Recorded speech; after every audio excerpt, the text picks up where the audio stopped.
산속에서 쓰러진 여인을 구한 바보 나무꾼. 이튿날 아침 자기 집 앞에 군사 수백 명이 들이닥쳤습니다. 알고 보니 그 여인은 왕의 공주였지요. 그런데 그게 끝이 아니었습니다. 공주를 구한 죄로 역적이 되어 포도청에 끌려간 나무꾼, 집과 땅을 빼앗기고 길바닥에 나앉은 어머니, 그리고 그 뒤에서 모든 것을 꾸민 궁안의 진짜 악인.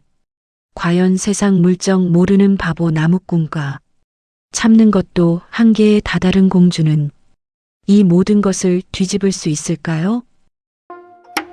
오늘도 꽃담을 찾아주셔서 감사합니다. 구독과 좋아요는 큰 복을 가져다 줍니다. 때는 조선 중기 경기도 산골 마을 솔바람골에 이막동이라는 나무꾼이 살고 있었는데 23세 나이에 홀어머니를 모시고 나무를 팔아 하루하루를 살아가는 그의 삶은 단순하고 소박했지만 그 안에 꾸밈이라고는 한 톨도 없었지요.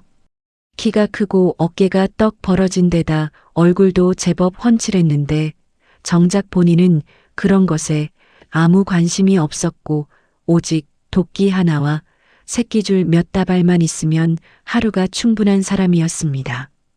그날도 막동이는 새벽닭이 채 울기도 전에 산을 향해 발걸음을 옮겼는데 떠나기 전 어머니 김씨가 문 앞까지 따라 나와 오늘은 너무 깊이 들어가지 말거라, 요새 산짐승이 자주 내려온다더라고 담부했지만 막동이는 어머니 한마디만 남기고 이미 산길로 접어들고 있었지요. 가을이 깊어갈수록 솔바람골의 산은 더욱 붉고 풍성해졌는데 그 아름다운 빛깔과는 달리 막동이의 등짐은 날이 갈수록 무거워지기만 했습니다. 겨울 채비를 위해 나무를 더 많이 팔아야 했고 어머니의 무릎 약값도 만만치 않았으니까요. 오전 내내 도끼를 내리치던 막동이가 등줄기에 땀이 흥건히 벨 무렵 어디선가 물 흐르는 소리가 들려와서 계곡 쪽으로 발걸음을 옮겼는데 그 순간 그의 눈에 들어온 것은 맑은 계곡물이 아니라 바위에 기대어 쓰러져 있는 한 여인이었지요. 흰 저고리에 옥색 치마를 입은 그 여인은 얼굴이 창백하다 못해 투명하게 보일 지경이었고 작은 손이 바위를 부여잡은 채 미동도 없이 눈을 감고 있었습니다. 막동이는 타고난 성격이 우직하고 단순해서 복잡한 생각이란 걸 잘하지 못했는데 이때도 그 여인이 어디서 왔는지 왜 이런 산속에 혼자 있는지 같은 것들은 전혀 떠올리지 못하고 오직 사람이 쓰러져 있으면 일으켜야 한다는 생각 하나로 성큼성큼 다가갔지요. 가까이 다가서니 여인의 이마에 식은땀이 맺혀 있었고 입술이 바짝 말라 있었는데 그때 막동이의 눈에 무언가가 들어왔습니다. 여인의 저고리 안감, 그러니까 옷고름 안쪽에 아주 정교하게 수놓아진 문양이었는데 용과 봉황이 뒤엉킨 그 문양 주위로 작은 글씨들이 빼곡하게 적혀 있었지요. 막동이는 그 문양을 한참 들여다보았는데 뭔가 예사롭지 않다는 느낌은 들었지만 그를 몰랐으니 거기 무슨 뜻이 담겨 있는지는 알 도리가 없었습니다. 그냥 비싼 옷인가 보다, 귀한 집 아씨인가 보다라고 생각하고는 그냥 넘어갔지요. 막동이는 주저없이 한 손으로 여인의 등을 받치고 다른 손으로 계곡물을 떠서 입술을 적셔 주었는데 그러자 잠시 후 여인의 속눈썹이 가늘게 떨리더니 까만 눈동자가 천천히 모습을 드러냈습니다. 눈을 뜬 여인이 처음 본 것은 볕에 그을린 막동이의 커다란 얼굴이었고 그 눈빛에 당황스러움과 경계심이 뒤섞여 흔들렸지만 막동이는 그런 것도 눈치채지 못하고 그냥 환하게 웃으며 말했지요. 아이고 살았네요. 이 산중에서 혼자 자면 곰 나와요, 아씨. 여인은 뭔가 말을 하려다가 힘이 없는 듯 다시 눈을 감았고 막동이는 잠깐 멍하니 있다가 이내 결론을 내렸지요.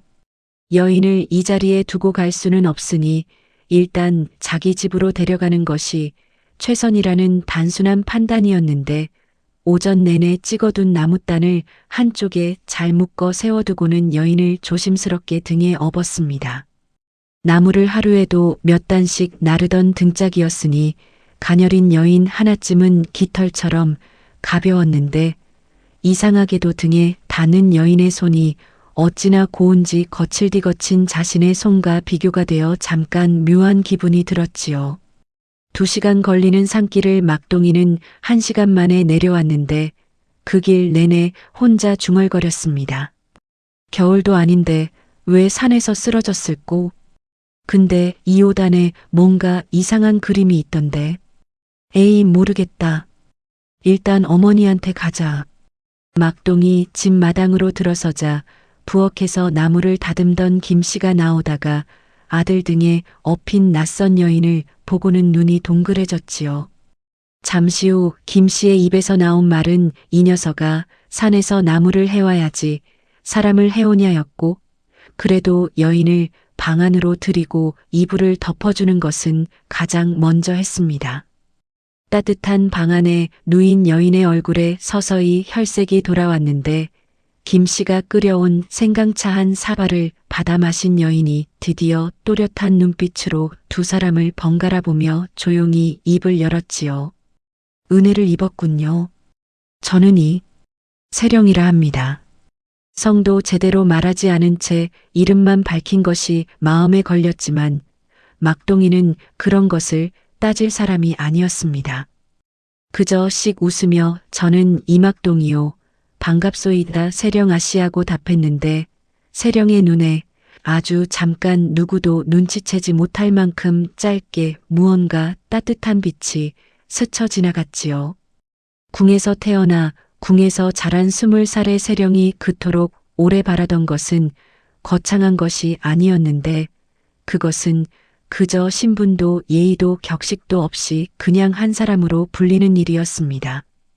그런데 바로 그 시각 한양 경복궁 안에서는 내금이 장 박상철의 얼굴이 사색이 되어가고 있었는데 세령이 사라진 것을 알아챈 귀비엄 씨가 싸늘하게 웃으며 신복상궁을 불러들이고 있었지요. 엄 씨의 입에서 나온 말은 단 한마디였습니다. 잘 됐군. 이참에 세령을 없애버릴 방법을 찾아보거라. 세령이 막동인의 집에서 눈을 제대로 뜬 것은 해가 뉘엿뉘엿 서쪽으로 기울 무렵이었는데 처음 잠깐 동안은 낮은 천장과 그을린 석가래를 보며 여기가 어디인가 멍하니 있다가 코끝을 간지리는 구수한 냄새에 정신이 번쩍 들었지요.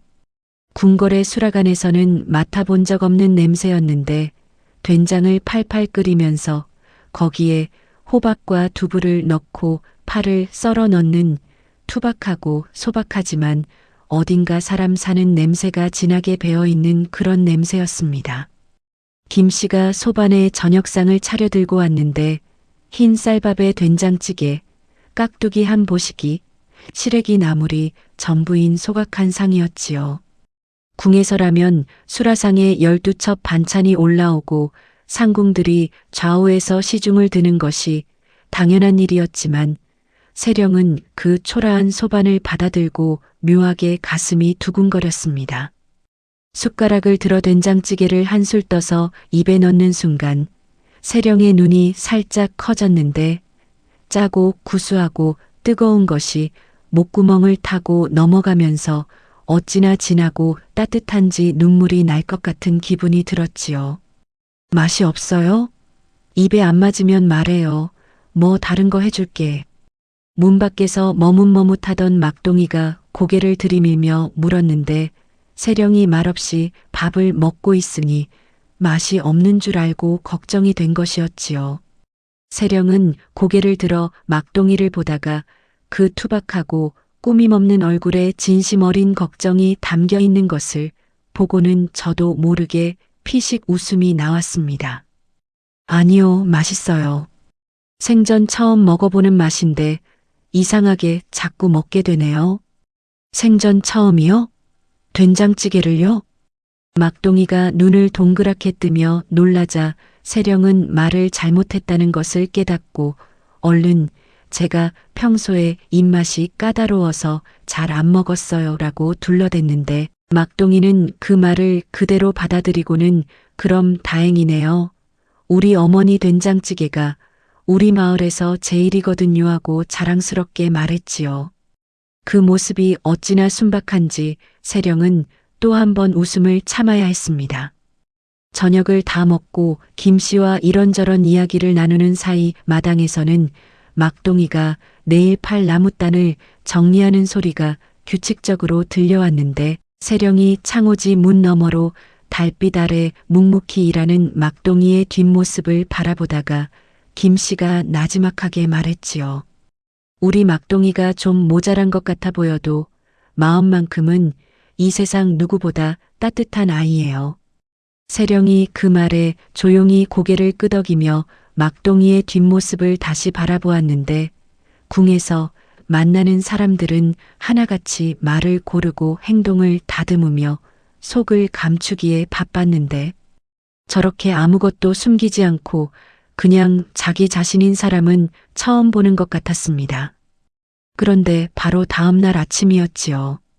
세령이 마루에 앉아 마당을 바라보고 있는데 마을 어귀 쪽에서 말발굽 소리와 함께 하인 셋을 거느린 중년 남자가 막동인의 대문을 발로 걷어차듯 열고 들어섰는데 그 기세가 어찌나 오만방자한지 마당에 있던 닭들이 후두득 날아오를 정도였습니다. 마을에서 가장 땅을 많이 가진 양반 최치수였는데 솔바람골 사람들이 뒤에서 최악당이라 불러온 자로 소장농들의 곡식을 부당하게 걷어들이고 빚을 빌미로 땅을 빼앗는 짓을 예사로 해온 인물이었지요. 김씨, 어디 있어?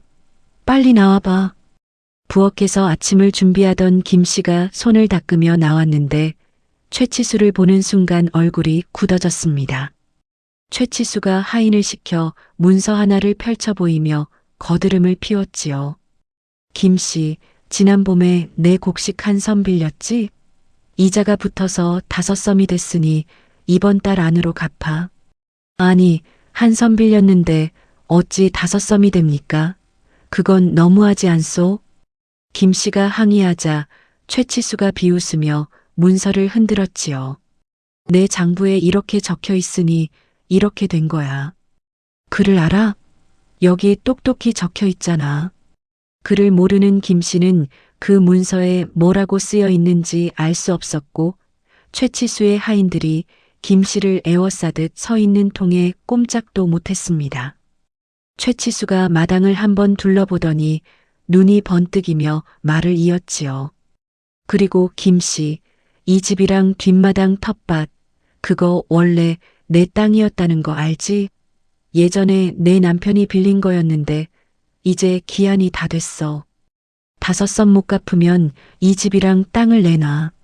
그 말에 김씨의 얼굴이 하얗게 질렸는데 남편이 죽은 뒤 막동이와 함께 수십 년을 살아온 집이었으니 그것을 빼앗긴다는 것은 목숨줄을 끊겠다는 말과 다름없었지요. 김씨가 두 손을 모으며 제발 조금만 더 기다려 주시오라고 애원하는데 최치수가 콧방귀를 뀌며 내뱉었습니다. 기다려? 내가 왜? 못 갚으면 당장 나가. 바로 그때였지요. 마루에서 그 모든 광경을 지켜보던 세령이 천천히 자리에서 일어났는데 평소에 조용하고 부드러운 눈빛이 아니라 차갑고 날카로운 눈빛으로 최치수를 향해 걸어 나왔습니다. 최치수가 낯선 여인을 보고 이건 또 뭐야라는 얼굴로 쳐다보자 세령이 또렷한 목소리로 말했지요. 그 문서 잠깐 보여주시겠어요? 뭐? 당신이 뭔데? 보여주시겠냐고 물었어요. 세령의 목소리가 낮아졌는데 그 안에 담긴 무언가가 최치수의 말문을 잠깐 막아버렸지요. 세령이 문서를 받아들고 천천히 읽어내려가다가 입꼬리가 아주 살짝 올라갔는데 거기에는 분명히 한 섬을 빌려주고 석 달 안에 한 섬 반으로 갚는다고 적혀 있었기 때문이었습니다. 이 문서에는 한 섬 반이라고 적혀 있는데요. 5섬은 어디서 나온 숫자예요? 최치수의 얼굴이 순간 굳었다가 이내 붉어졌지요. 세령이 문서를 김 씨에게 건네며 말을 이었는데 그 목소리가 조용하면서도 어찌나 단호한지 마당 안의 공기가 팽팽하게 당겨지는 것 같았습니다. 그를 모르는 분을 속여서 없는 빚을 만들어내는 것, 이 나라 법도에 어긋나는 일이에요. 혹시 그것도 모르세요? 최치수가 이 가시나가 하며 발끈하려는 순간 마침 산에서 내려오던 막동이가 대문을 열고 들어서다가 그 광경을 보고 눈을 크게 떴지요. 최치수는 막동이를 보자 기세가 조금 누그러지는 듯 하다가 세령을 향해 손가락질하며 쏘아붙였습니다. 두고 봐. 이 마을에서 내가 누군지 알게 될 거야. 최치수가 하인들을 거느리고 씩씩거리며 나간 뒤 마당에는 막동이와 세령과 김씨 셋이 남았는데 한동안 아무 말도 없었지요. 김씨가 세령의 손을 꼭 잡으며 눈물을 글썽이자 세령이 괜찮다는 듯 웃어 보였지만 사실 세령의 가슴 안쪽에서는 뭔가 단단하게 굳어지는 것이 있었습니다. 저자가 오늘은 물러갔지만 절대 이대로 끝낼 사람이 아니라는 것을 세령은 본능적으로 알았지요. 그리고 그 예감은 틀리지 않았는데 최치수가 마을 어귀를 벗어나자마자 하인에게 나지막하게 지시하는 것이었습니다. 한양에 연통 넣어. 귀비마마 쪽에 이 집에 수상한 여자가 있다고 알려. 세령이 막동인의 집을 떠난 것은 이튿날 아침이었는데 가마에 오르기 전 마지막으로 마당을 한번 돌아보았지요. 막동이는 대문 앞에 서서 멀뚱히 손을 들어 흔들고 있었고 김씨는 눈가를 훔치고 있었으며 세령은 주렴 사이로 그 모습을 바라보다가 조용히 눈을 감았습니다. 가마가 움직이기 시작하는 순간 가슴 한편이 묵직하게 내려앉는 것을 느꼈는데 그것이 단순한 아쉬움인지 아니면 다른 무언가인지 세령 자신도 아직 알지 못했지요. 한양으로 돌아가는 길 내내 박상철은 아무 말도 하지 않았는데 말없이 호위하는 것이 오히려 어떤 꾸지람보다 무겁게 느껴졌습니다. 세령은 그 침묵을 감수하며 창밖으로 스쳐 지나가는 들판을 바라보다가 문득 최치수가 떠나면서 하인에게 속삭이던 말이 머릿속을 스쳤지요. 한양에 연통을 넣겠다는 말, 그리고 귀비마마 쪽에 알리겠다는 말이었는데 그 두 단어가 연결되는 순간 세령의 눈빛이 차갑게 가라앉았습니다. 귀비엄 씨와 최치수가 연결되어 있다는 것, 그것은 단순한 우연이 아니었지요. 경복궁 안으로 들어서자마자 세령은 처소로 향했는데 오래 곁을 지켜온 나인 복순이가 달려와 귓속말로 속삭였습니다. 마마께서 궁을 비우신 사이 귀비마마가 왕께 아뢰었다 하옵니다. 공주가 천민들과 어울려 궁 밖을 싸돌아다니니 왕실의 채통이 서지 않는다고요. 세령이 눈을 감았다가 뜨며 물었지요. 아바마마께서 뭐라 하셨느냐? 당장 혼처를 알아보라 하셨다 하옵니다. 그것도 먼 북쪽 변방 고을의 수령에게 시집을 보내는 방향으로요. 그 말을 듣는 순간 세령의 손이 가늘게 떨렸는데 북쪽 변방이라면 한양에서 보름 이상 걸리는 곳이었고 한번 가면 다시 돌아오기 어려운 곳이었지요. 귀비엄 씨가 세령이 없는 사이 얼마나 빠르게 움직였는지, 그리고 그 움직임이 얼마나 치밀하게 준비된 것인지를 세령은 온몸으로 느꼈습니다. 단순히 세령을 궁 밖으로 내보내는 것이 아니라 아예 손이 닿지 않는 곳으로 영영 치워버리려는 계략이었지요. 한편 솔바람골에서는 세령이 떠난 그날 오후부터 최치수가 본격적으로 움직이기 시작했는데 먼저 마을 이장을 자기 집으로 불러들여 술상을 차려놓고 은밀하게 이야기를 나눴습니다. 이장은 최치수에게 오래전부터 빚이 있는 사람이었으니 거절할 수 없었고 최치수가 내미는 것을 받아들고는 고개를 끄덕였지요. 그것은 막동인의 집과 뒷마당 텃밭, 그리고 산 중턱의 나무 구역까지 포함된 땅 문서였는데 원래 문서와는 달리 소유자 이름이 최치수로 바뀌어 있었습니다. 가짜 문서였지요. 최치수는 관아 아전에게도 손을 썼는데 아전 하나가 최치수의 곳간에서 매달 쌀한 가마를 받아가는 처지였으니 이 역시 거절하기 어려운 일이었습니다. 가짜 문서에 관아 도장을 찍어주는 대가로 최치수는 쌀 5가마를 약속했고 아전은 밤사이 몰래 도장을 찍어 문서를 완성했지요.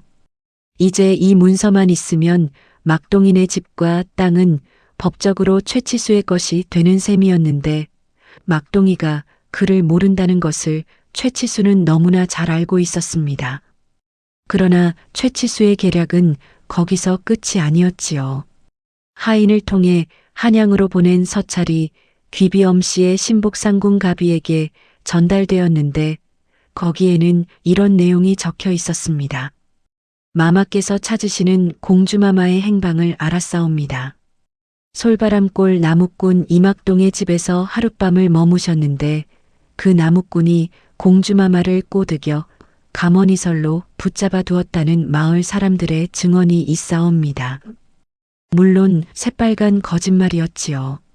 그러나 가비는 그 서찰을 받아들고 곧장 엄씨에게 달려갔고 엄씨는 촛불 앞에서 그 내용을 읽으며 입꼬리를 천천히 올렸습니다. 세령을 변방으로 시집 보내는 것만으로는 부족했는데 이 나무꾼을 이용하면 세령을 아예 왕실에서 지워버릴 수도 있겠다는 계산이 섰기 때문이었지요. 엄씨가 가비에게 지시한 것은 2가지였는데 하나는 최치수를 통해 나무꾼을 포도청에 고발할 준비를 갖추는 것이었고 다른 하나는 훨씬 더 음흉한 것이었습니다. 세령의 처소 나인 중에 우리 쪽 사람을 심어라. 세령이 그 나무꾼과 주고받는 것이 있으면 무엇이든 가져와. 가비가 물러나고 난 뒤 엄씨는 혼자 촛불을 바라보며 오랫동안 앉아 있었는데 그 눈빛이 어둠 속에서 어찌나 차갑게 빛나는지 촛불이 괜히 흔들리는 것 같았지요. 엄씨가 세령을 이토록 집요하게 없애려 하는 데는 단순히 세령이 눈엣 가시여서가 아닌 훨씬 깊고 어두운 이유가 있었는데 그것은 아직 세령도 왕도 아무도 모르는 비밀이었습니다. 그 비밀은 엄씨가 수년에 걸쳐 숨겨온 것이었는데 만약 세령이 그것을 알게 된다면 엄씨의 모든 것이 한순간에 무너질 수 있는 종류의 것이었지요. 그러나 아직은 아무도 몰랐습니다. 솔바람골에서는 막동이가 저녁 어스름 속에 홀로 나무단을 정리하며 오늘도 하루를 마무리하고 있었는데 세령이 앉았던 마루 자리를 무심코 바라보다가 멋쩍게 고개를 저었지요.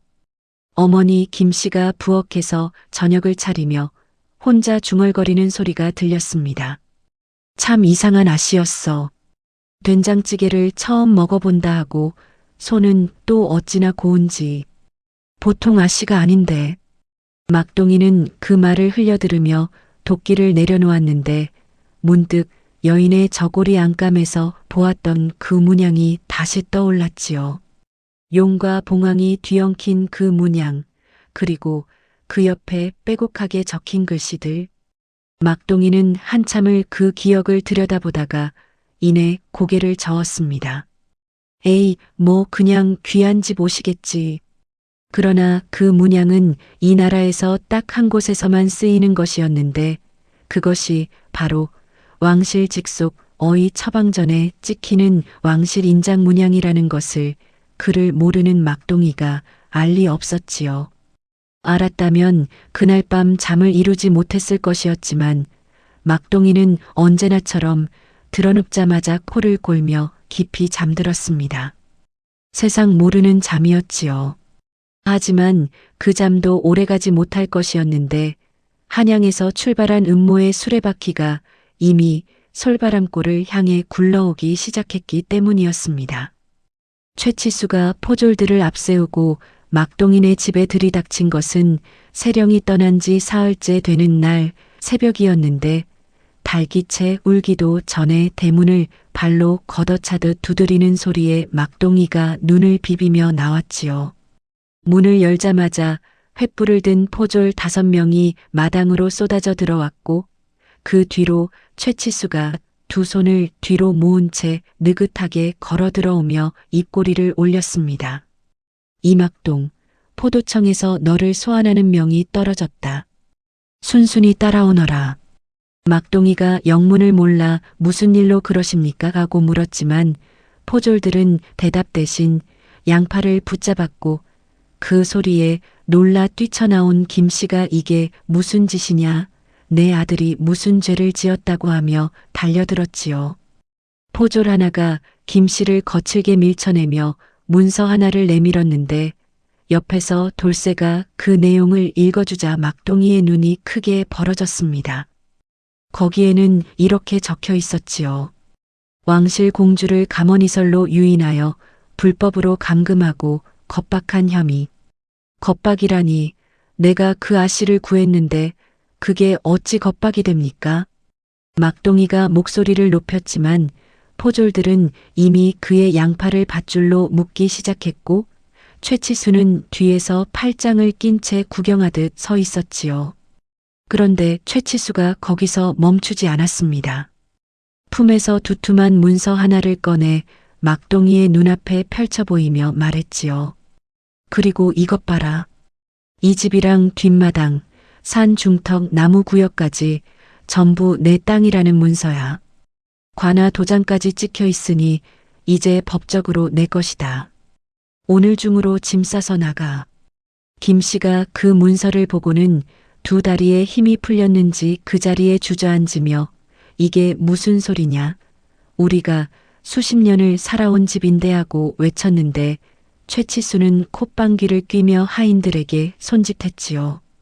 하인들이 부엌으로 들어가 소치며 그르시며 이것저것 집어들기 시작했고 또 다른 하인은 뒷마당으로 가서 김씨가 가을 내내 갈무리에 둔 곡식 자루를 끌어냈습니다. 어머니, 막동이가 밧줄에 묶인 채 버둥거렸지만 포졸들이 단단히 잡고 있었고 최치수가 막동이 앞에 가까이 다가서며 낮게 속삭였지요. 이막동, 내가 공주마마 덕에 살아난 줄 알았나? 오히려 그게 내 목을 조르는 줄이 됐어. 천민 나무꾼이 공주를 겁박했으니 잘하면 목이 달아날 수도 있어. 알겠냐? 막동이는 그 말을 듣고 한동안 최치수를 바라보았는데 두려움보다는 뭔가 뜨거운 것이 가슴 안에서 끓어오르는 것 같았지요. 그러나 밧줄에 묶인 채 할 수 있는 것이 아무것도 없었습니다. 막동이가 포졸들에게 끌려 대문을 나서는 순간 뒤에서 김씨의 목소리가 들렸지요. 막동아, 막동아. 막동이가 고개를 돌렸는데 김씨가 하인들에게 가로막혀 대문 밖으로 나오지도 못한 채 두 손을 뻗고 있었습니다. 그 모습이 눈에 박혀서 막동이는 한동안 고개를 돌리지 못했는데 포졸이 등을 떠밀어서야 겨우 앞을 향해 발걸음을 옮겼지요. 마을 사람들이 하나둘 문을 열고 나와 그 광경을 지켜보았는데 다들 안타까워하면서도 포졸들 앞에서 나서는 사람은 없었습니다. 돌쇠만이 주먹을 불끈 쥔 채 최치수를 노려보았는데 최치수가 그 눈빛을 받고는 너도 나서면 같이 끌려가고 싶냐고 했지요. 돌쇠가 이를 악물며 물러서는 수밖에 없었고 최치수는 그제야 흡족한 표정으로 막동인의 집 마루에 올라앉으며 하인에게 말했습니다. 오늘부터 이 집 내 것이다. 저 노파는 날이 밝으면 내보내. 김씨는 그날 오후 평생 살아온 집에서 짐 보따리 하나만 들고 쫓겨났는데 돌쇠가 달려와 자기 집으로 모시겠다 했지만 김씨는 한동안 대문 앞에 서서 집을 바라보다가 눈물도 흘리지 못하고 그냥 돌아섰지요. 수십 년의 세월이 담긴 집이었는데 이제 최치수의 하인들이 드나들고 있었습니다. 한편 한양 포도청의 차갑고 좁은 방에 갇힌 막동이는 창살 사이로 하늘을 올려다보며 앉아 있었는데 두려움보다 어머니 걱정이 앞섰지요. 평생 남의 것 하나 탐낸 적 없고 쓰러진 사람 그냥 지나친 적 없었는데 그것이 죄가 되어 여기까지 끌려왔다는 것이 도무지 머릿속에서 정리가 되지 않았습니다. 그러면서도 자꾸 세령의 얼굴이 떠올랐는데 가마에 오르기 전 돌아보던 그 눈빛이 이제는 다른 의미로 다가오는 것 같았지요. 그 소식이 세령의 귀에 들어간 것은 같은 날 저녁이었는데 복순이가 숨을 헐떡이며 달려와 모든 것을 전했지요. 막동이가 역적으로 몰려 포도청에 갇혔다는 것, 집과 땅을 빼앗기고 김씨가 길바닥에 나앉았다는 것, 그리고 그 뒤에 귀비엄 씨의 손이 닿아 있다는 것까지 모두 들은 세령은 한동안 아무 말도 하지 않았습니다. 복순이가 조심스럽게 마마 괜찮으시오미니가 하고 물었는데 세령은 대답 대신 천천히 자리에서 일어나 처소 안을 걷기 시작했지요. 그 눈빛이 어느 때와도 달랐는데 솔바람골에서 최치수 앞에 나섰을 때보다 훨씬 더 차갑고 단단한 것이었습니다. 세령의 머릿속에서는 이미 무언가가 빠르게 정리되고 있었는데 바로 며칠 전 복순이가 가져온 또 다른 정보가 그것과 맞물렸지요. 복순이가 엄씨의 처소 근처를 지나다가 우연히 엿들은 내용이었는데 엄씨의 신복 상궁가비가 어느 의원과 밤중에 몰래 만나는 것을 보았다는 것이었습니다. 그 의원은 궁 밖에서 활동하는 자였는데 그가 가비에게 건넨 것이 약재 꾸러미였다는 것도 복순이는 기억하고 있었지요. 세령은 그 이야기를 처음 들었을 때 그냥 넘어갔는데 지금 다시 떠올리니 심상치 않았습니다. 왕실 어의를 놔두고 굳이 궁박 의원을 밤중에 몰래 만나 약재를 받아간다는 것, 그것은 누군가에게 먹일 약을 만들기 위한 것일 터였는데 그 누군가가 누구인지를 생각하는 순간 세령의 손이 가늘게 떨렸지요. 아바마마였습니다. 엄씨가 수년에 걸쳐 숨겨온 비밀 세령을 영원히 제거하려는 이유, 그리고 변방으로 시집을 보내려는 계략까지 모든 것이 한 줄로 연결되었는데 엄씨는 왕을 서서히 병들게 하면서 자신이 낳은 왕자를 왕위에 올리려 하고 있었던 것이었습니다. 세령이 궁에 있는 한 그 계략이 탄로날 위험이 있으니 세령을 먼저 없애야 했던 것이었지요. 세령이 멈춰서서 복순이를 바라보며 말했습니다. 복순아, 그 의원이 누구인지 알아낼 수 있겠느냐? 마마 위험하옵니다. 귀비마마가 눈치채면 알아낼 수 있겠냐고 물었다. 복순이가 세령의 눈빛을 보고는 더 이상 말리지 못하고 고개를 끄덕였지요. 세령이 창밖을 바라보며 낮게 말했는데 그 목소리가 어찌나 단단한지 밤바람도 멈추는 것 같았습니다. 막동 씨가 나를 구했으니 이번엔 내가 구할 차례다. 그리고 엄씨, 이번엔 내가 끝을 낸다. 그날 밤 세령은 복순이를 불러앉히고 낮은 목소리로 지시를 내렸는데 복순이가 들을수록 얼굴이 하얗게 질렸지만 세령의 눈빛이 워낙 단호해서 감히 말릴 수가 없었지요. 세령이 원하는 것은 두 가지였는데 하나는 엄씨의 신복 상궁가비가 밤중에 만난 의원의 신원을 알아내는 것이었고 다른 하나는 그 의원이 가비에게 건넨 약재 꾸러미의 내용물을 확인하는 것이었습니다. 마마, 가비는 귀비마마의 오른팔이옵니다. 그자를 건드렸다가 발각되면 마마께서 위험에 처하시옵니다. 이미 위험에 처해 있어. 가만히 있어도 변방으로 쫓겨나고 막동 씨는 포도청에 갇혀 있고 아바마마는 누군가 올리는 독이 든 약을 드시고 있을지 모른다. 이 상황에서 가만히 있는 것이 더 위험한 거야. 복순이가 눈물을 글썽이며 고개를 끄덕였지요. 세령이 복순이의 손을 꼭 잡으며 말했습니다. 너까지 위험에 빠뜨리고 싶지 않아. 그러니 내가 직접 움직이는 게 아니라 내가 믿을 수 있는 사람을 통해서 알아봐야 해. 궁밖에 믿을 만한 사람 있느냐? 복순이가 잠시 생각하다가 마마 소녀의 오라비가 한양 서쪽 약방에서 일하옵니다. 궁박 의원들과 두루 아는 사이이옵니다라고 했는데 세령의 눈이 빛났지요. 그날 밤 복순이는 몰래 쪽지 하나를 써서 궁 밖으로 내보냈는데 쪽지를 전달하는 것은 궁의 빨래를 맡아 하는 안악이었고 그 안악이 복순이의 오라비에게 전하는 방식이었습니다. 사흘이 지났는데 그 사흘 동안 세령은 겉으로는 아무 일도 없는 듯 처소에서 조용히 지냈지요. 귀비 엄씨가 세령의 일거수일투족을 감시하고 있다는 것을 알았기 때문에 오히려 더 평온하게 행동했는데 그것이 쉬운 일이 아니었습니다.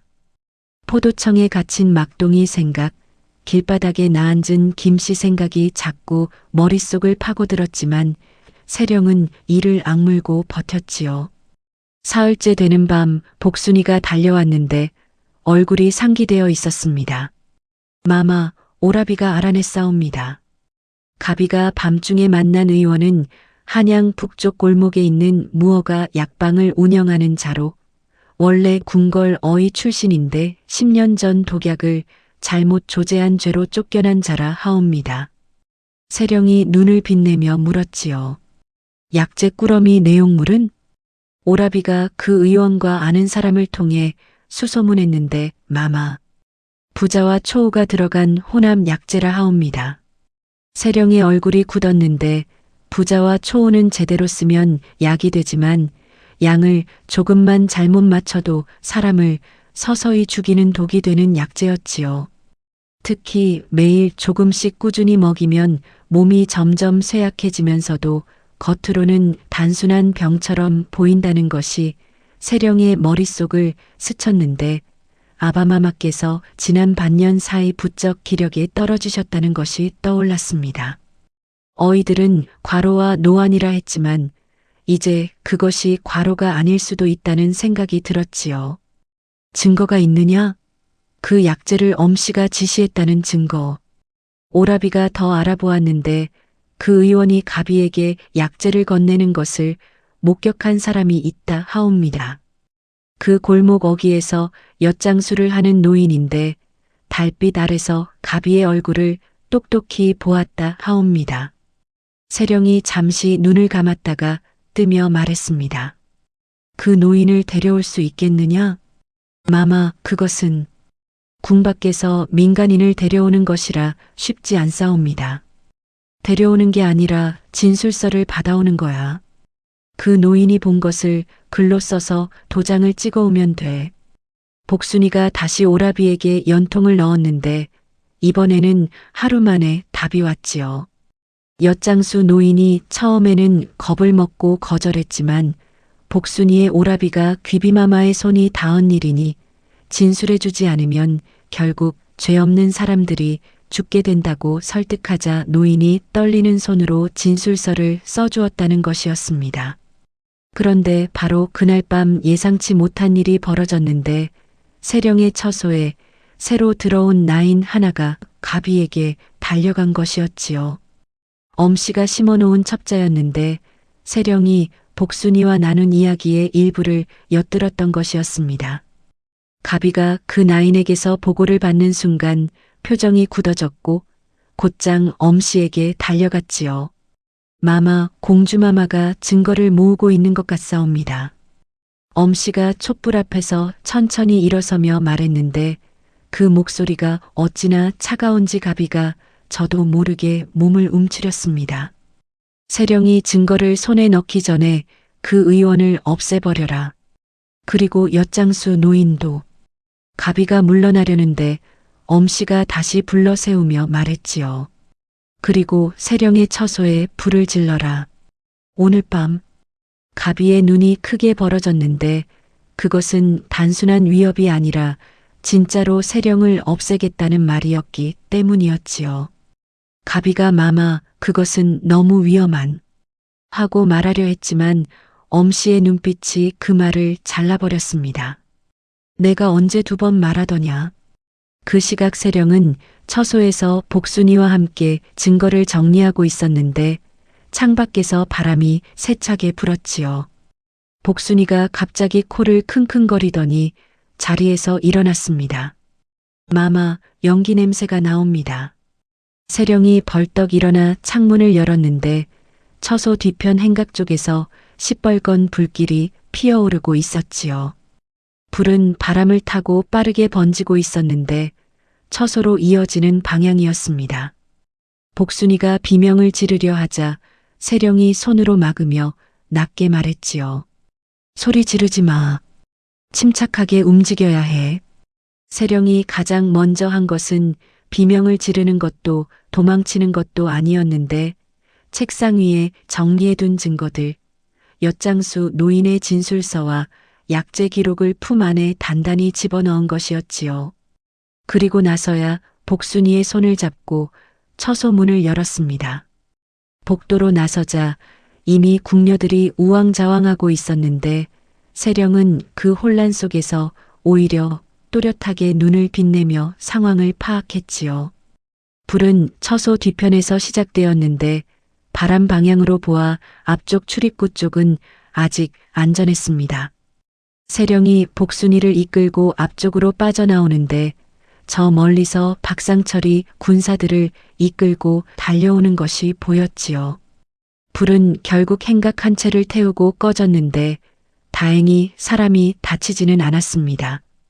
그러나 세령은 그날 밤 잠을 이루지 못하고 앉아 품 안에 증거를 꺼내 들었는데 이것을 지키기 위해 엄씨가 처소에 불을 질렀다는 것을 확신했지요.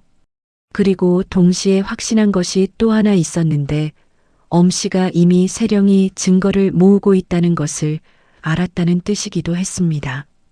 시간이 없었지요. 세령이 복순이를 바라보며 말했는데 그 목소리가 불길 속에서도 흔들리지 않았습니다. 복순아, 내일 아침 조회가 열리기 전에 아바마마를 베어야겠다. 그리고 이번엔 물러서지 않을 거야. 끝까지. 복순이가 눈물을 삼키며 고개를 끄덕였고 세령은 품 안의 증거를 다시 단단히 여미었지요. 창밖에는 불길이 잡힌 자리에서 연기가 하늘로 피어오르고 있었는데 그 연기가 오히려 세령의 결심을 더욱 굳혀주는 것 같았습니다. 내일 아침 이 궁궐에서 모든 것이 뒤집어질 것이었지요. 이튿날 새벽 세령은 날이 채 밝기도 전에 자리에서 일어났는데 밤새 한숨도 자지 못했지만 눈빛만큼은 어느 때보다 또렷하고 맑았지요. 복순이가 머리를 올려주는 동안 세령은 거울 앞에 앉아 품 안의 증거를 다시 한번 확인했는데 엿장수 노인의 진술서와 약재 기록 그리고 복순이의 오라비가 추가로 알아온 내용까지 빠짐없이 갖추어져 있었습니다. 세령이 자리에서 일어서며 말했지요. 가자. 편전으로 향하는 길에 예상했던 일이 벌어졌는데 귀비엄 씨의 신복 상궁가비가 궁녀들을 거느리고 복도 한가운데 버티고 서 있었지요. 가비가 허리를 굽히는 척하면서도 눈빛은 차갑게 세령을 가로막으며 말했습니다. 공주마마, 이른 아침부터 어디를 행차하시옵니까? 귀비마마께서 마마를 뵙고 싶다 하시옵니다. 세령이 걸음을 멈추지 않고 그대로 앞으로 나아가며 말했지요. 귀비마마께는 나중에 뵙겠다고 전해라. 마마, 귀비마마의 뜻이시옵니다. 잠시만. 가비가 손을 뻗어 세령의 앞을 막으려 하는 순간 세령이 멈춰서서 가비를 정면으로 바라보았는데 그 눈빛이 어찌나 서늘한지 가비가 저도 모르게 한 발 물러섰지요. 세령이 낮고 또렷한 목소리로 말했습니다. 가비, 내가 지난달 한양 북쪽 골목에서 무허가 의원을 밤중에 만난 것, 그리고 그자에게서 약재 꾸러미를 받아온 것, 내가 알고 있다. 가비의 얼굴이 순간 하얗게 질렸는데 그 표정 하나로 세령은 자신이 알아낸 것이 사실이라는 것을 다시 한번 확인했지요. 가비가 말을 더듬으며 그것은 마마의 오해이시옵니다라고 했지만 이미 목소리에 힘이 없었고 세령은 그 말에 대꾸도 하지 않고 다시 걸음을 옮겼습니다. 비켜라. 가비가 이번에는 막지 못했지요. 편전 앞에 당도한 세령이 내관에게 아래기를 청하자 잠시 후 왕의 허락이 떨어졌는데 세령이 편전 안으로 들어섰을 때 왕은 이미 조복을 갖추고 앉아 있었습니다. 왕의 얼굴이 어제보다 더 수척해 보였는데 세령은 그것을 보는 순간 가슴이 내려앉았지만 겉으로는 표정을 유지하며 무릎을 꿇고 절을 올렸지요. 아바마마, 소녀가 급히 아랠 것이 있사옵니다. 왕이 고개를 끄덕이자 세령이 품에서 문서들을 꺼내 두 손으로 올렸는데 그 순간 편전문이 다시 열리며 귀비엄씨가 들어섰습니다. 가비에게서 급히 연통을 받은 것이 분명했는데 얼굴에 걱정스러운 표정을 정교하게 올려붙이고 있었지만 눈빛만은 살기가 돌았지요. 전하, 신첩이 뒤늦게 달려왔사옵니다. 공주마마께서 이른 아침부터 무슨 일로? 귀비마마, 마침 잘 오셨어요. 세령이 엄씨를 향해 천천히 고개를 돌렸는데 그 목소리가 조용하면서도 편전 안을 쩌렁쩌렁 울리는 것 같았지요. 세령이 왕을 향해 다시 고개를 돌리며 또렷하게 아뢰었습니다. 아바마마, 이 문서는 한양 북쪽 골목에서 무허가 의원이 귀비마마의 신복 상궁가비에게 부자와 초우가 혼합된 약재를 건네는 것을 목격한 엿장수 노인의 진술서이옵니다. 부자와 초우를 소량씩 꾸준히 복용하면 몸이 서서히 쇠약해지는데 겉으로는 단순한 노안처럼 보이옵니다. 편전 안이 물을 끼얹은 듯 고요해졌는데 왕의 눈빛이 천천히 굳어지기 시작했지요. 엄씨가 공주마마, 그것이 무슨 말씀이시옵니까? 신첩이 언제? 라고 말하려 했지만 세령이 멈추지 않았습니다. 그리고 이것은 그 의원이 지난 6달 동안 가비에게 같은 약재를 꾸준히 납품해온 기록이옵니다. 공교롭게도 아바마마께서 기력이 부쩍 떨어지기 시작하신 것도 정확히 6달 전이옵니다. 왕이 문서를 받아들고 천천히 읽어내려가는 동안 엄씨의 얼굴에서 핏기가 빠져나갔는데 수십 년 궁 안에서 살아남은 여자였지만 이 순간만큼은 발밑이 무너지는 것을 느꼈지요. 엄씨가 필사적으로 목소리를 가다듬으며 말했습니다. 전하, 이것은 공주마마가 꾸며낸 것이옵니다. 신첩을 모함하려는. 꾸며냈다면 그 의원을 당장 잡아다 신문해 보시면 되옵니다. 세령이 가로막으며 말했는데 그 눈빛이 흔들리지 않았지요. 그 의원의 주소도 여기 있사옵니다. 그리고 목격자인 엿장수 노인도 지금 한양에 있사옵니다. 소녀가 꾸며낸 것이라면 신문하면 바로 드러날 것이옵니다. 왕이 문서를 내려놓으며 눈을 감았다가 떴는데 그 눈빛이 어느 때보다 무겁고 깊었지요. 왕이 옆에 시립해 있던 내관에게 낮게 명했습니다. 당장 포도청에 명하여 그 의원을 잡아오고 가비를 이 자리에 데려오너라. 엄씨가 그 말을 듣는 순간 두 다리에 힘이 풀리는 것이 보였는데 그래도 자리를 지키며 버티려 했지요. 그러나 잠시 후 포졸들에게 끌려온 가비가 왕 앞에 무릎을 꿇고 떨기 시작했는데 왕의 눈빛을 마주치는 순간 가비가 그만 와르르 무너졌습니다. 전하, 살려주시옵소서. 소녀는 귀비마마의 명을 따랐을 뿐이옵니다. 귀비마마께서 시키시는 대로. 닥쳐라. 엄씨가 벼락같이 소리를 질렀지만 이미 늦었지요. 가비의 입에서 모든 것이 쏟아지기 시작했는데 의원을 통해 약재를 구해온 것, 그것을 왕의 탕약에 조금씩 섞어 넣은 것, 그리고 어젯밤 세령의 처소에 불을 지른 것까지 낱낱이 털어놓았습니다. 편전 안에 있던 신하들이 술렁이기 시작했고 왕의 얼굴이 점점 굳어지더니 이윽고 눈빛에서 불꽃 같은 것이 일었지요. 귀비엄씨. 왕의 목소리가 편전 안을 낮게 울렸는데 그 한마디에 엄씨가 그 자리에서 무릎을 꿇었습니다. 전하, 물러가 있으라. 처소 밖으로 나오지 마라. 엄씨가 창백한 얼굴로 끌려나가는 것을 세령은 끝까지 바라보았는데 눈빛에 통쾌함이나 승리감 같은 것은 없었고 그냥 오랫동안 억눌렸던 무언가가 드디어 자리를 찾아가는 것 같은 담담함이 있었지요. 왕이 세령을 바라보며 낮게 말했습니다. 세령아, 내가 이 모든 것을 혼자 알아냈느냐? 소녀 혼자가 아니라 복순이와 함께이옵니다.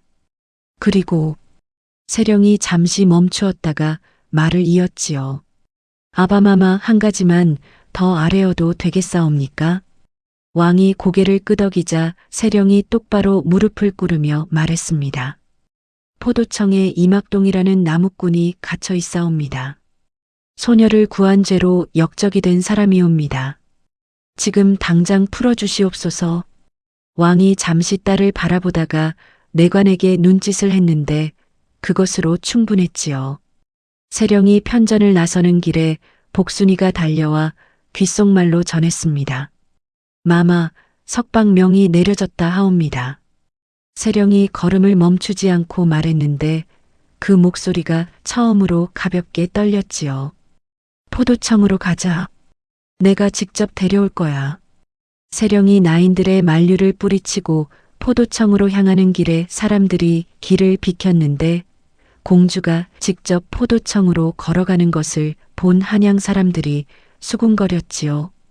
포도청 문 앞에 당도한 세령이 문지기를 향해 또렷하게 말했습니다. 이막동을 데려오너라. 왕명으로 석방된 자다. 잠시 후 포도청 문이 열리며 막동이가 나왔는데 이틀 만에 보는 얼굴이 수염이 거칠게 자라 있었고 옷이 구겨져 있었지요. 막동이가 세령을 보는 순간 눈을 크게 떴다가 이내 멋쩍게 머리를 긁적이며 말했습니다. 아씨가, 아니, 공주마마가 여기까지 오셨소? 세령이 막동이를 보며 말했는데 그 눈빛이 편전에서 엄씨를 향하던 차가운 눈빛이 아니라 솔바람골에서 된장찌개를 먹던 날의 따뜻한 눈빛으로 돌아와 있었지요. 막동씨가 저를 구했으니 제가 막동씨를 구하는 거예요. 당연한 거 아니에요? 막동이가 한동안 세령을 바라보다가 말했는데 그 말이 어찌나 소박하고 진심으로 들렸는지 세령은 웃음이 나왔습니다. 근데 공주마마, 저희 어머니는요? 세령이 웃음을 거두지 않고 말했지요. 그것도 제가 해결할 거예요. 지금 바로 솔바람골로 가야겠어요. 세령이 막동이를 데리고 포도청 문을 나선 것은 해가 중천에 떠 있는 시각이었는데 박상철이 군사 50명을 이끌고 기다리고 있었지요. 박상철이 막동이를 한번 훑어보고는 세령에게 조용히 아뢰었습니다. 공주마마 솔바람골까지 행차하시겠다니 소신이 호위하겠사옵니다. 빨리 가야 해요. 가마 말고 말을 준비해줘요. 박상철이 눈을 크게 떴는데 공주가 말을 타고 이동하겠다는 것이 전례가 없는 일이었기 때문이었지요.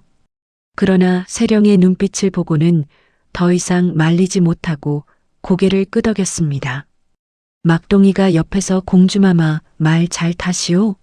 하고 물었는데 세령이 못하면 여기까지 왔겠어요 하고 대답하자 막동이가 역시 보통 분이 아니시구나 하고 중얼거렸지요. 한양을 벗어나 솔바람골로 향하는 길에 세령과 막동이는 나란히 말을 달렸는데 막동이가 달리면서도 자꾸 어머니 걱정을 했지요. 세령이 돌쇠씨 댁에 계실 거예요. 걱정 말아요라고 했지만 막동이의 얼굴에서 불안함이 가시지 않았습니다. 그 모습을 보며 세령은 이 사람이 포도청에서 이틀을 보내는 동안 자기 걱정보다 어머니 걱정을 더 했을 거라는 것을 알았는데 그 생각을 하니 가슴 한편이 뭉클했지요. 솔바람골에 당도했을 때는 해가 서쪽으로 한참 기울어 있었는데 마을 어귀에서 군사들의 행렬을 본 마을 사람들이 하나둘 문을 열고 나왔습니다. 돌쇠가 제일 먼저 달려왔는데 막동이를 보자마자 야, 이 막동아 하고 외치며 달려들어 어깨를 붙잡았지요. 야, 살아있었냐? 내가 얼마나 걱정했는 줄 알아? 나는 괜찮은데 어머니는 어디 계시냐?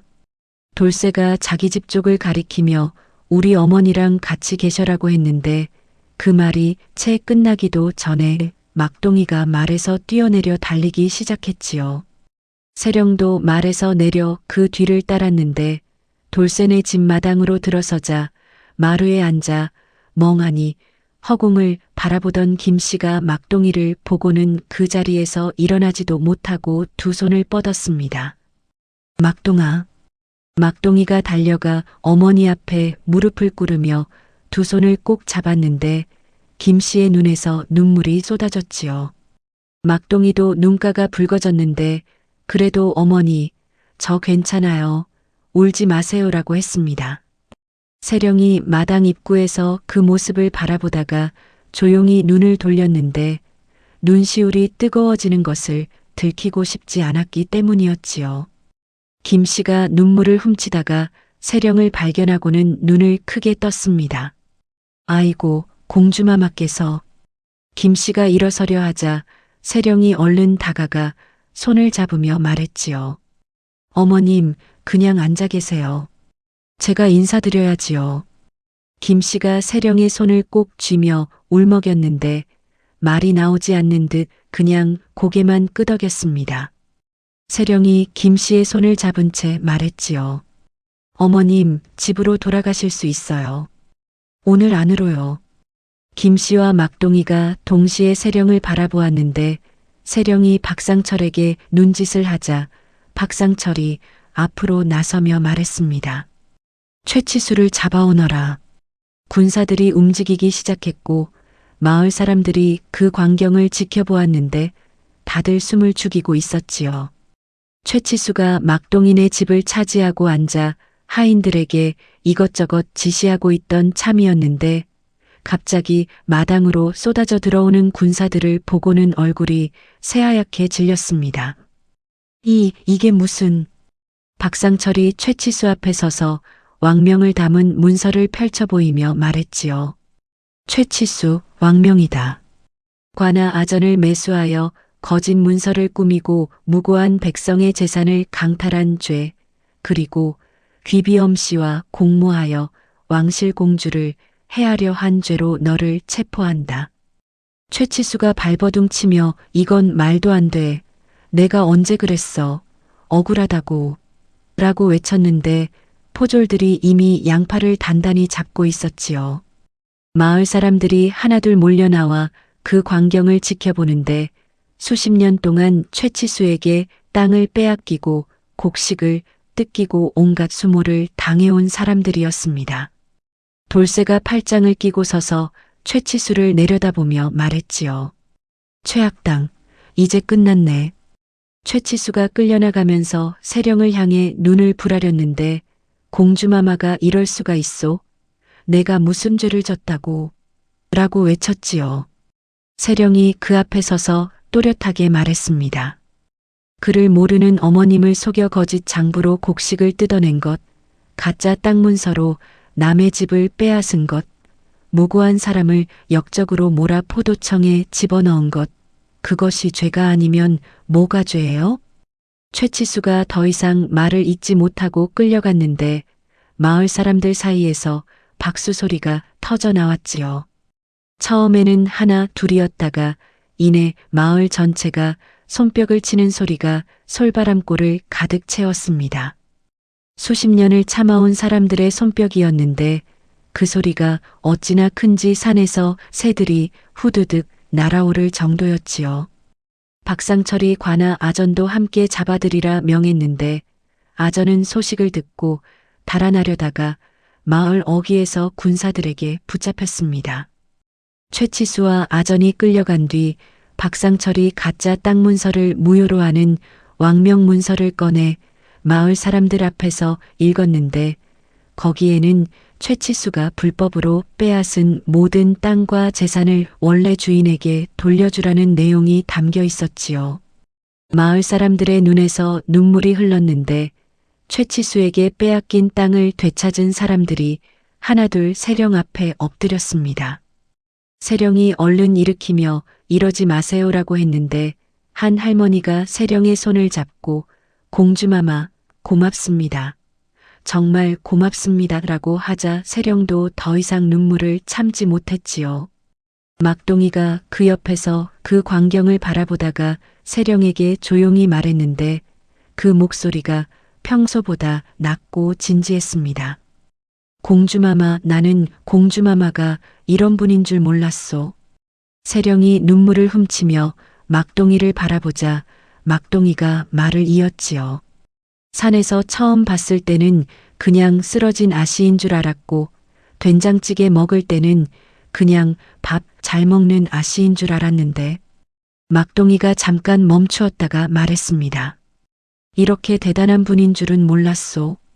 세령이 웃음을 터뜨렸는데 눈물이 채 마르지 않은 얼굴로 웃는 모습이 어찌나 환한지 막동이가 잠깐 눈을 돌렸지요.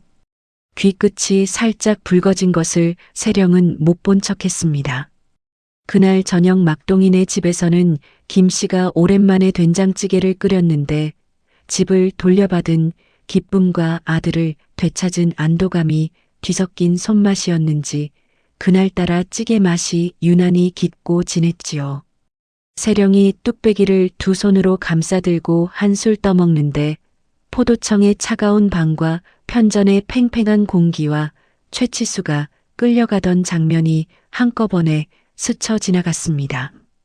그리고 지금 이 따뜻한 뚝배기가 그 모든 것보다 훨씬 좋다는 생각이 들었지요. 김씨가 세령의 밥그릇에 나물을 더 얹어주며 나지막하게 말했는데 그 목소리에 수십 년 세월이 담긴 것 같았습니다. 공주마마, 우리 막동이 좀 잘 부탁드려요. 막동이가 어머니 하고 소리쳤는데 세령은 웃음을 참으며 김씨를 바라보았지요. 그리고 아무 말 없이 고개를 끄덕였는데 그 고개 끄덕임이 어떤 말보다 더 많은 것을 담고 있었습니다. 솔바람골의 밤이 깊어갔는데 오랜만에 집으로 돌아온 따뜻한 불빛이 창호지 문 너머로 흘러나왔지요. 그 빛이 마당을 환하게 밝히고 있었는데 마을 사람들이 그 빛을 보며 오늘 하루 있었던 일을 두고두고 이야기할 것이 분명했습니다. 그러나 세령에게는 아직 하나가 남아 있었는데 내일 한양으로 돌아가면 아바마마 앞에서 해야 할 말이 있었지요. 그것은 지금까지 한 어떤 말보다 용기가 필요한 말이었는데 세령은 된장찌개를 한술 더 떠먹으며 속으로 천천히 그 말을 준비했습니다. 포도청 문을 나선 막동이가 세령과 함께 솔바람골로 향하던 그날 오후 박상철은 최치수를 잡아들이는 과정에서 막동이네 집 안쪽 깊숙이 숨겨진 낡은 뒤주 하나를 발견했는데 그 안에서 먼지가 수북이 쌓인 문서 꾸러미가 나왔지요. 박상철이 그것을 펼쳐보는 순간 눈빛이 달라졌는데 거기에는 이막동의 아버지 이찬봉이 조선 왕실 소속 하급 관리였다는 관직 기록과 함께 억울한 모함으로 관직을 잃고 가산이 탕진된 경위가 낱낱이 적혀 있었습니다. 그리고 그 모함을 꾸민 자의 이름이 문서 한쪽 귀퉁이에 작게 적혀 있었는데 그것은 다름 아닌 최치수였지요. 수십 년 전 최치수가 이찬봉의 땅을 탐내어 거짓 고발을 올렸고 그 덕에 이찬봉은 관직을 잃고 솔바람골로 숨어들었으며 얼마 지나지 않아 세상을 떠났던 것이었습니다. 어머니 김씨는 홀로 남은 아들을 지키기 위해 양반 신분을 철저히 숨기고 평민처럼 살아왔던 것이었지요. 박상철이 그 문서를 품에 안고 세령에게 달려간 것은 해가 뉘엿뉘엿 질 무렵이었는데 솔바람골 막동이네 집 마당에서 문서를 건네받은 세령의 눈이 천천히 커졌습니다. 세령이 문서를 읽어내려가는 동안 옆에 있던 막동이는 영문을 모른 채 멀뚱히 서 있었는데 세령이 고개를 들어 막동이를 바라보았지요. 막동 씨, 아버님이 원래 관리셨던 거 알고 있었어요? 막동이가 눈을 크게 떴는데 그 눈빛에 진심으로 모르고 있었다는 것이 역력했습니다. 아버지요? 아버지는 제가 어릴 때 돌아가셨는데 어머니한테 그런 말은 한 번도 들어본 적이 없소? 세령이 막동이의 어머니 김 씨를 바라보았는데 김 씨가 그 문서를 보는 순간 두 손으로 입을 막으며 주저앉았지요. 김 씨의 눈에서 눈물이 쏟아지기 시작했는데 수십 년 동안 혼자 짊어지고 살아온 무게가 한꺼번에 터져 나오는 것 같았습니다. 막동아, 미안하다. 내 아버지가 억울하게 누명을 쓰고 쫓겨난 것이어서 내가 너를 지키려고 숨기고 살았단다. 내 아버지는 나라에 충성을 다한 분이었는데 막동이가 어머니 앞에 무릎을 꿇으며 두 손을 잡았는데 아무 말도 하지 않았지요. 그냥 어머니의 손을 꼭 쥐고 있었는데 그 침묵이 어떤 말보다 더 깊은 것을 담고 있었습니다. 세령이 그 모습을 바라보다가 조용히 말했지요. 막동 씨, 그리고 그 누명을 꾸민 사람이 최치수예요. 막동이가 천천히 고개를 들었는데 그 눈빛이 분노도 아니고 슬픔도 아닌 무언가 깊고 묵직한 것을 담고 있었지요. 막동이가 한동안 아무 말도 하지 않다가 낮게 말했습니다. 그러면 우리 아버지 땅이 원래 우리 땅이었던 거요? 네, 처음부터 끝까지 다 막동 시아버님 땅이었어요. 막동이가 눈을 감았다가 뜨며 말했는데 그 목소리가 놀랍도록 담담했지요. 최치수가 아버지도 망하게 하고 나도 망하게 하려 했던 거구나. 그날 밤 세령은 촛불 앞에 앉아 이튿날 아바마마께 올릴 말을 정리했는데 이막동 아버지의 억울한 누명을 벗겨드리는 것과 최치수의 죄를 대를 이어 낱낱이 밝히는 것, 그리고 막동이의 양반 신분을 복권시키는 것이 모두 한 번에 이루어질 수 있도록 문서를 꼼꼼히 챙겼습니다. 이튿날 아침 세령이 편전으로 들어섰을 때 왕은 이미 조회를 마치고 혼자 앉아 있었는데 세령이 문서를 두 손으로 올리며 차근차근 아뢰었지요. 왕이 문서를 받아 읽어내려가는 동안 편전 안이 고요해졌는데 이윽고 왕이 박상철에게 명했습니다. 최치수를 다시 신문하여 이참봉에 대한 거짓 고발의 죄까지 낱낱이 밝혀라. 최치수가 다시 끌려와 신문을 받는 데는 오래 걸리지 않았는데 이미 모든 증거가 갖추어진 상황에서 버틸 재간이 없었지요.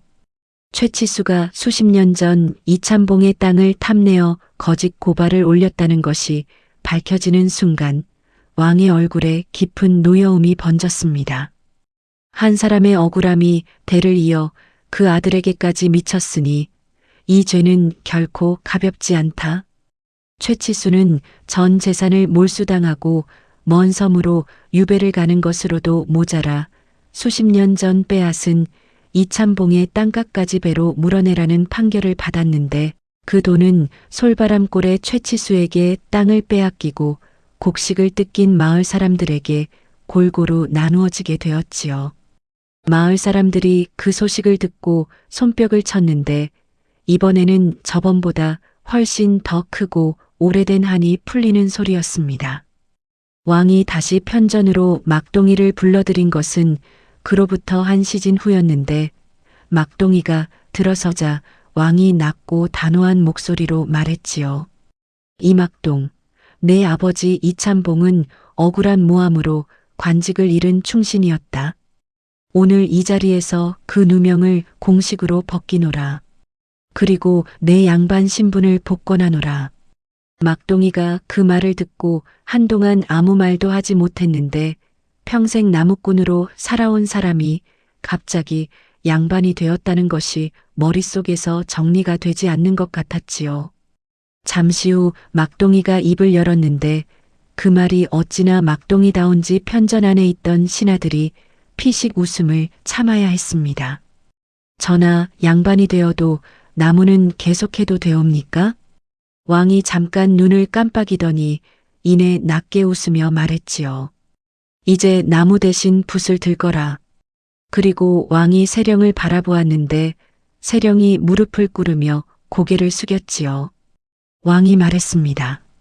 세령아, 내가 선택한 사람이 신분도 잃고 아비의 누명도 뒤집어 쓴 채 살아오면서도 사람의 도리를 잃지 않았으니 이보다 더 훌륭한 사람이 어디 있겠느냐?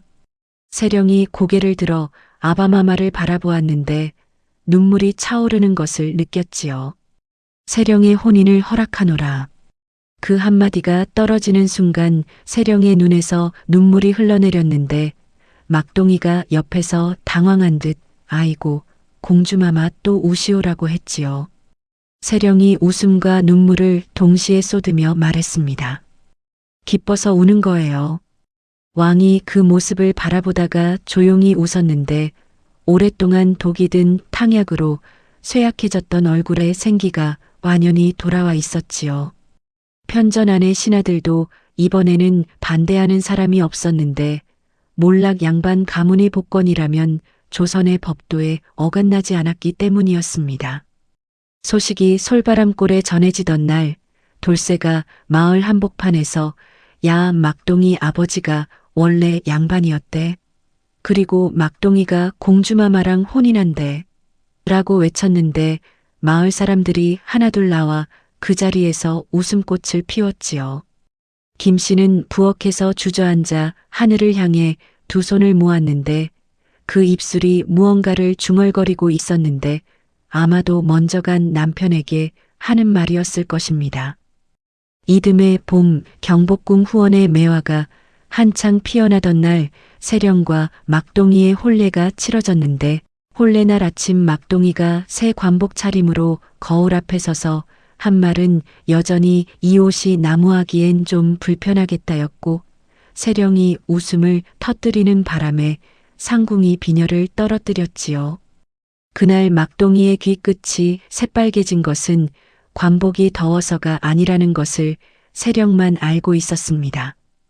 혼례가 끝나고 두 사람이 나란히 앉은 자리에서 막동이가 세령에게 조용히 말했는데 그 목소리가 낮고 진심으로 가득 찼지요. 세령 씨, 나는 아직도 이게 꿈인지 생시인지 모르겠소. 세령이 막동이를 바라보며 말했습니다. 꿈이면 어때요? 깨지 않으면 되지요. 막동이가 그 말을 듣고 한동안 세령을 바라보다가 세령의 손을 꼭 쥐었는데 거칠고 투박한 그 손이 이 세상에서 가장 믿음직하게 느껴졌지요. 봄바람이 두 사람의 어깨 위로 매화 꽃잎을 살며시 내려놓았고 솔바람골에서부터 불어온 따뜻한 바람이 경복궁 후원을 가득 채웠습니다. 그를 몰랐던 나무꾼이 그를 배워 관리가 되었고 신분을 잃었던 아들이 아버지의 누명을 벗겼으며 쓰러진 사람 앞에서 신분을 따지지 않은 그 마음 하나가 결국 모든 것을 이루어냈지요. 그리고 그 마음은 산에서 내려오던 날부터 지금까지 단 한 번도 바뀐 적이 없었습니다. 공주인 줄 모르고 구한 바보 나무꾼, 끝까지 함께 해주셔서 진심으로 감사합니다. 좋아요와 구독으로 응원해 주시면 더 좋은 이야기로 찾아오겠습니다.